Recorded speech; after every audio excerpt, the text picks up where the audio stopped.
important message that I feel will be very, very relevant to all of you in different ways.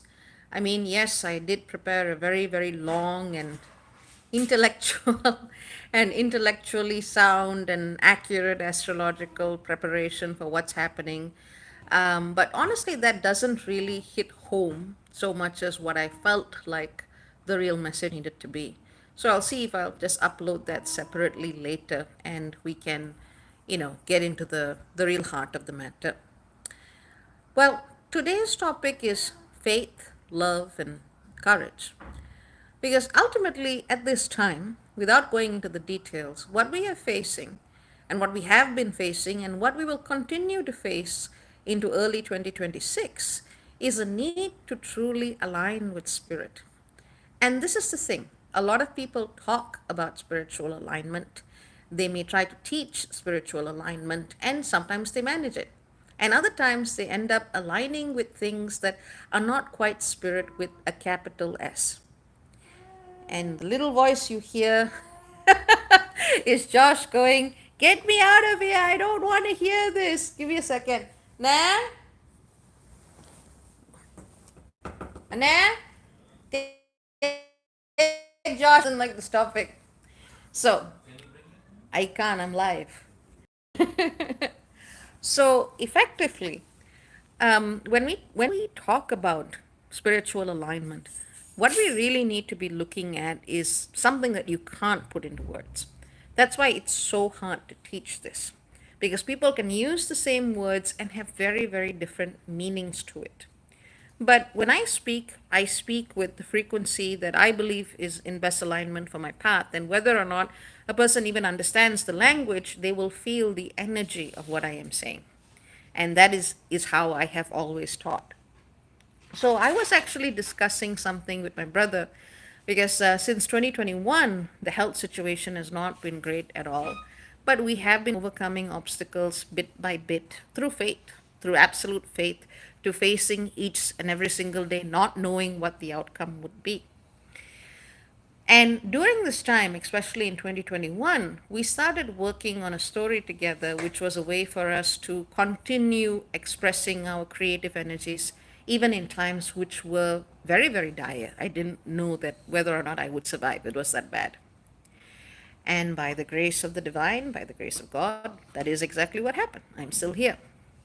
And what me and my brother have noticed is the story that we wrote is eerily similar to some of the world events that are transpiring right now. Very, very specific scenes that we are witnessing from Palestine. So we figure that somehow we managed to kind of do a bit of divination as part of our storytelling. And we've recently finished the larger structure of the story. And I was talking to my brother about what my favorite moment in that story is. And I'm not giving you more details on it because it will come when it comes. But the key lesson from it is the topic of today's discussion. Effectively, when we talk about spiritual alignment, when we try to practice spiritual alignment, what we must first do is we must first drop the words. And that's hard, especially for adults to do. It's easier for kids to do it because they might not even have the words in the first place, which is why when I do my work, fur babies, human babies, babies of other kinds will just sit and listen because they get the vibe instantly. But adults have a very hard time letting go of the narrative. Now, because so many of us have been disconnected from our indigenous spiritual practices for hundreds of years, and I have to say, not all of it is safe to go back to without some purification, because every culture has gone through capitalism, I would say. But as so many of us have been disconnected from our original roots, so to speak, we are all very actively seeking, and we are trying. Very few people would ever try to, well, I say very few, but there are people out there who will intentionally try to misguide people, but most people who are trying are doing so from a place of good intention. But because it's adults trying to go back to what is the most natural, what is the most normal way of connecting with spirit, instead of just taking the leap, we tend to put words in the way. So at this time, and as I said, I'll share the article later. I don't really want to make this a very technical piece. At this time, one of the most important things that we can do is to let go of that need for the word. Let go of that need for concept. Let go of that need for analytical structure. Let go of that need for explanation. If someone tells you, if you do this, this will then happen, you're already in your mind. You're not connecting to your deeper spiritual aspect because there is no mind there. There is no mind, there is no emotion, there is nothing that you can explain in human language. At best, the closest word is presence, but even that tends to get layered on by a lot of mental stuff.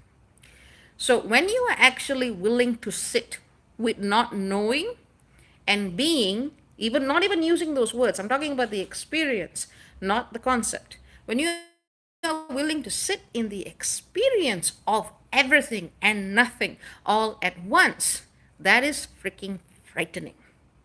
And that's exactly what I used when I used to travel around. That was precisely what I would with people in workshops. Sometimes small groups, sometimes large groups. I would bring them face to face with that experience without giving them any words, without giving them any concept, and just holding that space and allowing them to have their own experience. And it would terrify them. But at the same time, because they knew I was there, they also knew they were in good hands, so they could also let go and feel the experience. Doing that kind of work and trying to teach that kind of work to a larger platform is very difficult. But there are people who can do it. They are just not going to advertise it in that way. So, what do you do when you're not going for some very esoteric facilitation? What do you do when you are just trying to apply this in your everyday life? For me, the most direct way that I embody this state, where I go into a space of, you can call it flow, you can call it sunyata, you can call it the energy of the void, you can call it nothingness and everythingness. The way I drop into this space, in terms of what I do in the 3D, is very simple. I do what I love. Now, the problem is people equate love and comfort because of the English language and how it slides and glides and is kind of slippery all over the place. When I do what I love, I feel a sense of clarity. I feel a sense of utter and absolute fearlessness. I feel a sense of, it's not even a I'm so empowered. It's just there is a nothing there.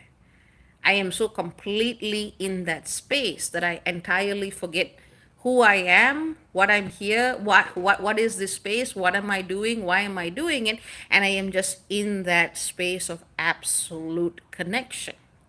And anyone can do that, provided they are willing to really immerse themselves in what they love. Not from the mind, not from the body, but something much, much, much deeper.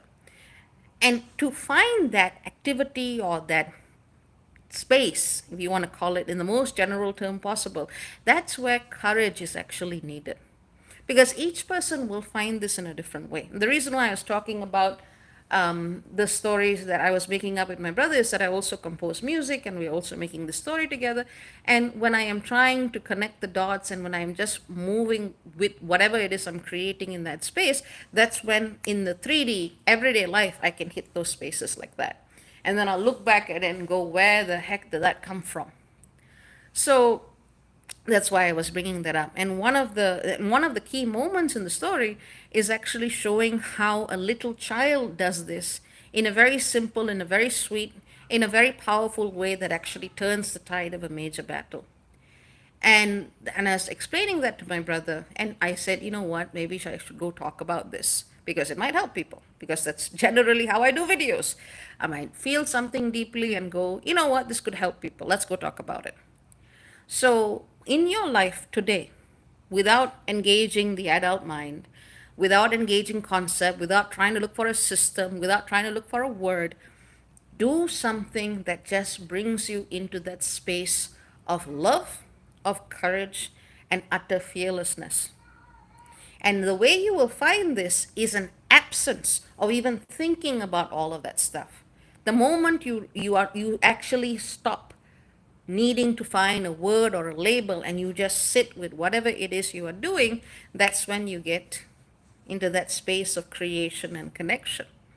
And as I said, everyone will have different activities, different different things that they do to bring themselves to this. You don't need to find this sitting under a tree.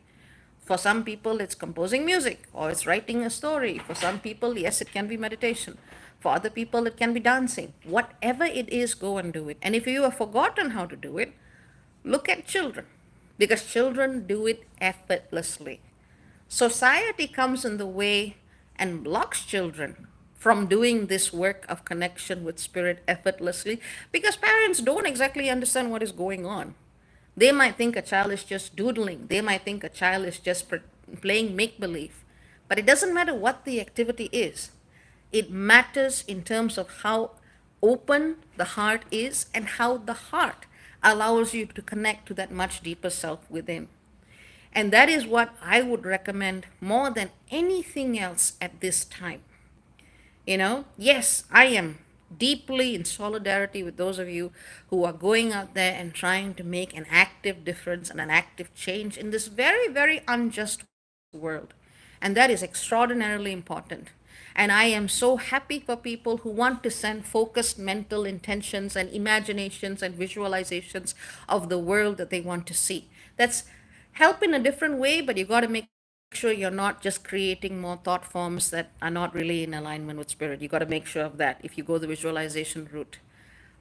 But what I want to see more of is people who are living from that space of complete connection with whatever you want to call as the divine. Because different people got different words for it, and I'm not going to put a label there that you need to follow. Find whatever it is and sit in this space. Continue doing whatever it is that brings you to this space. What I can tell you is that more often than not, it will involve something deep in the interior of your being. And very often, you will feel it very, very, very deep in the chest. For some people, it might be very, very, very deep in the sacral center because they are on different roads. But for a lot of people, it will be so deep in the chest, almost like a pain, but not quite a pain, but a profound sense of awareness that just connects you to that much larger presence that you are. Because, in terms of Western civilization, and, obviously I've been influenced by Western thought. I went to Western universities. I speak English. And those particular ways of system that are embedded into that language. So I'm not dissing that. But it only takes us so far. I think, therefore, I am is a very shallow statement when we look at the totality of spirit. Because when on the spiritual journey, the first thing you need to let go of is that I. That is the first thing that you need to completely abandon in many ways. And I know that's scary considering it's the self-help industry, considering it's I am affirmations, considering these are words that are trying to reach outwardly to the divine. Well, if it works for some people, that's great. But what I'm talking about is creating from that source point of creation. And that's something that doesn't care about what your ego mind thinks it is or isn't. So that is something that each of you can find in your own ways. It's not going to be from here. That's why you need to be very, very, very careful of, because that's mostly how people teach you to connect. But that's not what it is about. That just creates more thought forms, more, parts that you didn't need to go on anyway. Come back to that space within where spirit and nothingness and everythingness are all at the same spot. And even if you don't know what I'm talking about, just listen to this video again and with your eyes closed, and you will most definitely feel something. So having said that, that is what I wanted to say at this time. In terms of the astrology in the skies, all of this is connected to the sun, Psyche, and Galactic Center, aspecting Neptune and Borasisi, aspecting Thereus, the hunter-stalker, and aspecting Polaris. So I've just given you the solution to that without going into the nitty-gritty. So I hope this helps all of you. I hope this helps to recenter you, because this is a time where people can feel very, very lost. The answers are always within. No exceptions to this. So having said that, take care. Very many blessings. Lots and lots of love to all of you. And cha-cha for now. Bye-bye. And by the way, this energy will be very, very present between now till the solstice. So work with this very closely. Bye.